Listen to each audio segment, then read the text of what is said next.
आमदार बबनराव लोणीकर आपल्याबरोबर आहेत। लोणीकर सर, तुमचे नेते देवेंद्र फडणवीस पुन्हा एकदा मुख्यमंत्री होणार आहेत। खरं तर 2.5 वर्षाच्या कार्यकाळामध्ये शिवसेनेचा मुख्यमंत्री जो आहे तो तुम्ही या संपूर्ण राज्यावरती बसवलेला होता, परंतु आता पुन्हा एकदा देवेंद्र फडणवीस हे सागर मैं लौटकर फिर से आऊंगा म्हणत पुन्हा एकदा मुख्यमंत्री पदावरती बसतायत, काय भावना आहेत? आज विधिमंडळ गटाची भारतीय जनता पक्षाची मीटिंग होती आणि या मीटिंगमध्ये एकमुखानं देवेंद्र फडणवीस साहेबांचं नाव झालेलं आहे। आज ते गटनेते झालेले आहेत आणि उद्या ते मुख्यमंत्री म्हणून आपल्याला पाहायला मिळतील। महाराष्ट्रात शेतकरी आहेत, कष्टकरी आहेत, कामगार आहेत, 18 पगड जातीच्या लोकांमध्ये उत्साह आणि आनंद आहे। महाराष्ट्रातल्या 14 कोटी जनतेच्या वतीनं मी देवेंद्र फडणवीस साहेबांचे मनापासून आभार मानतो, त्यांना शुभेच्छा देतो। तर मुख्यमंत्री उपमुख्यमंत्री शपथ घेणार आहे, परंतु मंत्रिमंडळाच्या कॅबिनेटमधली मंत्री कोणी शपथ घेणार आहेत का उद्या, त्या संदर्भातली काय माहिती? या संदर्भात माननीय देवेंद्रजी आहेत, गृहमंत्री अमित शहा साहेब आहेत आणि मोदीजी आहेत। देव आणि देवेंद्र यांच्या पलीकडे आम्हाला या विषयातली काही माहिती नाही, उद्या आपल्याला कळेल।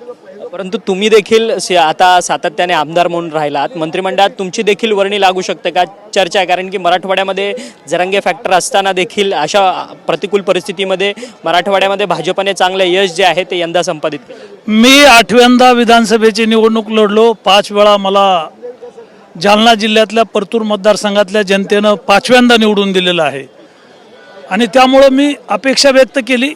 शेवटी देवेंद्र फडणवीस साहेब आणि पक्षश्रेष्ठी जो निर्णय घेतो ते आम्ही सगळे मान्य करतो।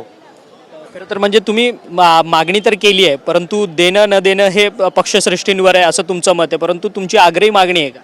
मी सांगितलं ना, या पक्षामध्ये सिस्टम आहे, देव आणि देवेंद्र ठरवतील।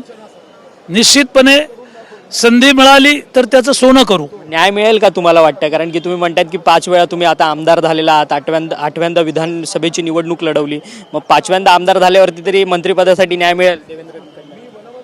1000% पक्षाकडून मला न्याय मिळेल अशी अपेक्षा आहे। प्रत्येकाला मंत्री व्हावं वाटतं, मंत्री कुणाला व्हावं वाटत नाही, प्रत्येकाला वाटतं मी मंत्री झालो पाहिजे, त्यामुळं माझी अपेक्षा आहे।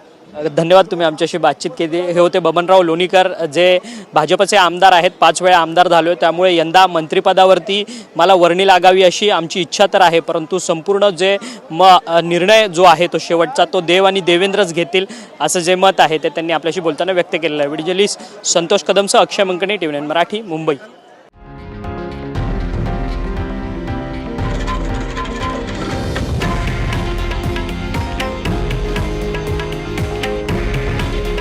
हे आहे देशातील नंबर 1 न्यूज नेटवर्क आणि आपण पाहत आहात TV9 मराठी। काळजी तुमची, हित महाराष्ट्राचं।